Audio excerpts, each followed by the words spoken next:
দর্শক, আলোচনা যাবার আগে শুরুতেই আপনাদেরকে একটা প্রশ্ন করি। আপনি কি সুখী? কতটা সুখী? কিংবা আপনি যদি সুখী না হন, কতটা অসুখী মানুষ আপনি? কেন অসুখী? না, এই প্রশ্নগুলো নিয়ে কোনো উত্তর দিতে হবে না, কমেন্টেও বলতে হবে না। আপনি আপনাকে প্রশ্ন করেন, আপনার মধ্যে রাখেন। আমি আসলে আজকে সুখ নিয়ে একটু আলোচনা করতে চাই।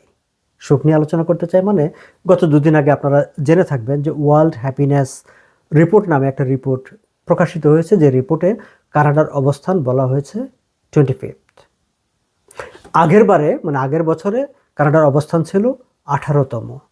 তাহলে 18তম অবস্থান থেকে কানাডা 25তম অবস্থানে নেমে এসেছে। তার মানে হচ্ছে কানাডার যে সুখের ইন্ডেক্স, কানাডার মানুষের মানে হ্যাপিনেস ক্রাইটেরিয়া, কানাডার অবস্থানটা নেমে গেছে। শুধু যে এবারই নেমেছে তাই নয়, আমরা যদি আরও একটু পিছনের দিকে তাকাই, দর্শক খেয়াল করবেন যে 2014 সালে কানাডার অবস্থান ছিল ওয়ার্ল্ড হ্যাপিনেস রিপোর্টে বিশ্বের সুখী দেশগুলোর তালিকায় পঞ্চম সুখী দেশ ছিল কানাডা। সেই পঞ্চম সুখী দেশটা এখন 25তম সুখী দেশে চলে এসেছে। তার অবস্থান পিছতে 25 নম্বরে চলে এসেছে 147টা দেশের মধ্যে। আচ্ছা, এই যে ওয়ার্ল্ড হ্যাপিনেস রিপোর্টটা হয়, এই সম্পর্কে একটু আলোচনা করি। তার আগে দর্শক, আপনাদেরকে ঈদের শুভেচ্ছা জানাই, ঈদ মোবারক জানাই। আজকে আমি যেই মুহূর্তে এই ভিডিওটি রেকর্ড করছি, 20শে মার্চ সন্ধ্যাবেলা, বিকেলবেলা, আজ কানাডায় পবিত্র ঈদ উদযাপিত হয়েছে। এবং সুখের খবর, দেখুন, সুখের আলোচনায় আর একটা সুখের তথ্যই শেয়ার করি। সুখের খবর, টরন্টোতে এবার একদিনে ঈদের জামাত অনুষ্ঠিত হয়েছে। আজ হয়েছে, আবার আরেক গ্রুপ কালকে করবে। এবার বোধহয় প্রথম, অনেক বছর পরে। ইনফ্যাক্ট আমি কানাডা আসার পর থেকে বোধহয় এই প্রথমই দেখলাম যে একদিনে ঈদের জামাত হচ্ছে, কোনো ভাগাভাগি হচ্ছে না। সো সেটা একটা সুখের খবর। অবশ্যই আপনাদেরকে ঈদের শুভেচ্ছা। যে আলোচনায় যাচ্ছিলাম, যে ওয়ার্ল্ড হ্যাপিনেস রিপোর্ট, এটি অক্সফোর্ড ইউনিভার্সিটির ওয়েলবিং রিসার্চ সেন্টার নামে একটা সংগঠন আছে। তারা এই মানুষের সুখ নিয়ে গবেষণা করে এবং প্রতি বছরই তারা এই সুখের তালিকায় কোন দেশগুলোর অবস্থা কী, কেন মানুষগুলো সুখী না, কেন মানুষ সুখী, এইসব বিষয় নিয়ে তারা একটা গবেষণা রিপোর্ট প্রকাশ করে।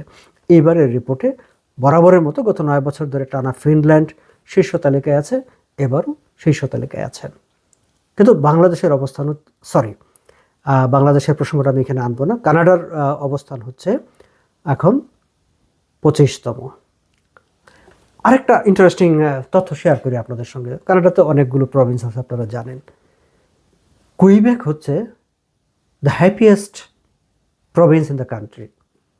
কানাডার মধ্যে সবচেয়ে সুখীতম প্রভিন্স হচ্ছে কুইবেক। তার মানে হচ্ছে কুইবেকের মানুষগুলো সবচেয়ে বেশি সুখী মানুষ সেখানকার। এই যে তালিকাটা হয়েছে 147টি দেশের মধ্যে, এই তালিকা থেকে মানে আমরা কানাডার অবস্থাটা যদি ধরি, কানাডার থেকে যদি কুইবেক আলাদা একটা রাষ্ট্র হতো, সে কুইবেক ইন্ডিপেন্ডেন্ট একটা কান্ট্রি, সে আর কানাডার মধ্যে নাই, তাহলে কুইবেক হতো 5th happiest country in the world. মানে এই প্রসঙ্গটা আনলাম একটু অবস্থাটা বোঝানোর জন্যে। আর কানাডার অবস্থা কী হতো তখন? 35তম স্থানে চলে যেত, আর 10 ঘর পেছনে নেমে যেত কানাডা, জাস্ট কুইবেক যদি সেখানে না থাকতো। কুইবেক কানাডাকে সুখের তালিকায় একটা বেশ ভালো পজিশনে রেখেছে। এখন এই যে তালিকাটা করা হয়, মানে সুখী দেশের যে তালিকাটা করা হয়, কিসের ভিত্তিতে করা হয়? প্রথমত এই দেশগুলোর একটা আর্থ সামাজিক অবস্থা সেখানে বিবেচনা নেওয়া হয়। তার মধ্যে হচ্ছে ইকোনমিক একটা কন্ডিশন, জিডিপি পার ক্যাপিটা দেশগুলোর কী অবস্থায় আছে, হেলদি লাইফ এক্সপেক্টেন্সি, মানে একটা মানুষ সুস্থভাবে কত বছর বাঁচতে পারে বা বাঁচে একটা দেশে সাধারণভাবে, সোশ্যাল সাপোর্ট, রাষ্ট্র সমাজ মানুষের জন্য কতটা সহযোগিতা সাপোর্টের ব্যবস্থা করে রেখেছে, ফ্রিডম টু মেক কি লাইফ চয়েস, আপনার জীবন সম্পর্কে সিদ্ধান্ত নেওয়ার, স্বাধীনভাবে সিদ্ধান্ত নেওয়ার স্বাধীনতা কতটা আছে আপনার, জেনারোসিটি, মানুষের মধ্যে উদারতা, মহত্ব, ভালোবাসা, পারস্পরিক ভ্রাতৃত্ববোধ, এইসব আছে কিনা, থাকতে কতটা আছে, ট্রাস্ট, রাষ্ট্রীয় ব্যবস্থায়, সামাজিক ব্যবস্থায় একটা মানুষ আর একটা মানুষকে কতটা বিশ্বাস করতে পারে, বিশ্বাস কতটা প্রিভেল করে এই সোসাইটিতে। একটা রাষ্ট্রের এই বিষয়গুলো দেখা হয় এই হ্যাপিনেস ইন্ডেক্স বা লিস্টটা করার ক্ষেত্রে। এর বাইরে মানুষকে, নাগরিকদের ইন্টারভিউ করা হয় একটা সার্ভের মতো করে। সেখানে তার যে লাইফ জীবন সম্পর্কে তার যে বোধ, জীবন সম্পর্কে তার যে ধারণা, যেমন আমি আপনাদেরকে শুরুতে প্রশ্ন করলাম যে আপনি কি সুখী, কতটা সুখী, কেন সুখী, এরকম কতগুলো নির্দিষ্ট প্রশ্নের ভিত্তিতে তার emotion, positive emotion, negative emotion, এই বিষয়গুলোকে মিলিয়ে একটা স্কোর করা হয়। সে স্কোর হচ্ছে 1 to 10, 10 হচ্ছে হায়েস্ট, আর যত নিচের দিকে আসে তত হচ্ছে কম। তো এই স্কোরে কানাডার এই বছরের স্কোর হচ্ছে 6.741। গত বছর ছিল গড়ে 6.803। আর গত 9 বছর ধরে যে দেশটি একেবারে সুখী দেশের তালিকায় শীর্ষে থাকছে, তার পয়েন্ট হচ্ছে 7.764। অর্থাৎ নাম্বার 1 কান্ট্রি, হ্যাপিয়েস্ট কান্ট্রি, আর আমাদের মানে কানাডার 25th কান্ট্রির মাঝখানে ব্যবধান কিন্তু খুব বেশি না, 1 পয়েন্ট গড়ে। বাট এই 1 পয়েন্ট গড়ে কিন্তু অনেক উপরে নিচে করে ফেলেছে। আরও একটা দুশ্চিন্তার ব্যাপার আছে। দুশ্চিন্তার ব্যাপার হচ্ছে কি, তরুণরা যাদের বয়স 25 থেকে নিচে, তাদের অবস্থাটা একেবারে মিজারেবল, দুর্বিষহ তাদের অবস্থা। অর্থাৎ তারা হচ্ছে সবচেয়ে অসুখী জনগোষ্ঠী এই দেশটার। In fact English speaking and western কান্ট্রিগুলোর প্রায় সব দেশেই তরুণদের অবস্থাটা খুবই একটা ভালনারেবল অবস্থায় তারা আছে। এই রিপোর্টে সেটি উল্লেখ করা হয়েছে। সেগুলো নিয়ে আমি আলাদাভাবে চেষ্টা করব একটা ভিডিও করার জন্যে।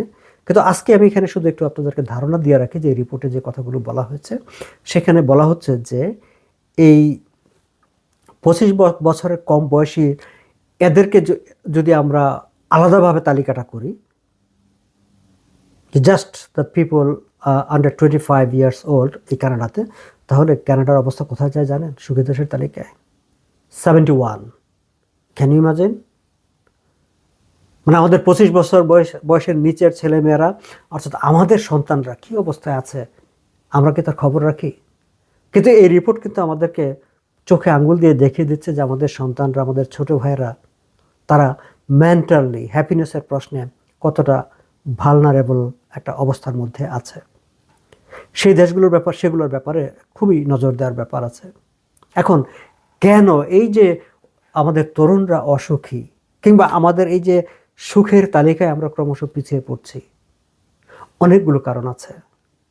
আর্থ সামাজিক রাজনৈতিক কারণ, তার মধ্যে একটা গুরুত্বপূর্ণ কারণ হচ্ছে সোশ্যাল মিডিয়ার ব্যবহার। বিশেষ করে তরুণদের ক্ষেত্রে এটিকে নাম্বার 1 প্রবলেম হিসাবে দেখানো হয়েছে এই রিপোর্টে, যে তারা একটা মেজরিটি টাইম তারা স্পেন্ড করে অনলাইনে। এবং তার এই যে মেজরিটি একটা টাইম যে অনলাইনে স্পেন্ড করে তরুণরা, সেটি আসলে তাকে সুখের চাইতে তার লাইফে, দৈনন্দিন জীবনযাত্রায়, নানা কিছুতে চিন্তায় আরও বেশি অস্থির করে তোলে, আরও বেশি অসুখী করে তোলে। এগুলো নিয়ে আমি দেখেছি যে আমাদের গ্লোব অ্যান্ড মেল, বিভিন্ন টরন্টো স্টার, বেশ কয়েকটি পত্রিকায় বড় ধরনের কিছু অ্যানালাইসিস প্রকাশিত হয়েছে। আমি সেই অ্যানালাইসিসগুলো সাম আপ করবো আপনাদের জন্য, আমার নিজের জন্য আসলে সাম আপ করে সেগুলো নিয়ে আমি চেষ্টা করবো আলাদা একটা ভিডিও করার জন্য। এবং আমাদেরকে যে ওভারঅল কানাডার যে সুখী দেশের তালিকায় ক্রমশ নেমে যাচ্ছে, সেখানেও কিন্তু একটা বিগ ফ্যাক্টর, একটা বড় কন্ট্রিবিউশন হচ্ছে আমাদের অনলাইন আসক্তি, সোশ্যাল মিডিয়া আসক্তি। সোশ্যাল মিডিয়া আমাদেরকে সুখের চাইতে অসুখ বেশি দিচ্ছে। টোটাল এই অক্সফোর্ডের এই রিপোর্টটাতে সেরকম একটা ধারণা দেওয়া হয়েছে। দর্শক, আমি আজকে শুধু এই তথ্যগুলো একটু শেয়ার করতে চাইলাম আপনাদের সঙ্গে, যে সুখের তালিকায় এই কানাডা 12 বছর আগে 5ম সুখী দেশ ছিল, এখন 25-এ নেমে এসেছে। এবং তরুণদেরকে শুধু ধরলে 71তম তালিকায় চলে যাচ্ছে, শুধু তরুণরা। অর্থাৎ আমাদের সুখ ক্রমশ আমাদের কাছ থেকে দূরে চলে যাচ্ছে। কেন চলে যাচ্ছে সেই বিষয়গুলো নিয়ে ভাবা দরকার। এবং আমার কাছে মনে হয় যে আমাদের রাজনীতিকরা, যারা আমাদের ভাগ্য নিয়ে, মানে আমাদের ভাগ্যের দায় দায়িত্ব নিয়ে তারা নির্বাচন করে, নির্বাচিত হন, তাদের এই বিষয়গুলো নিয়ে আরও বেশি ভাবা দরকার। এই বিষয়গুলো নিয়ে বেশি বেশি প্রশ্ন তোলা দরকার। এবং আমাদের প্রশ্ন তোলা দরকার তাদের কাছে, যে তারা ভাবছে কি না, না ভাবলে কেন ভাবছে না, কিংবা তারা কি করছে। আজ এই পর্যন্তই। ভালো থাকবেন।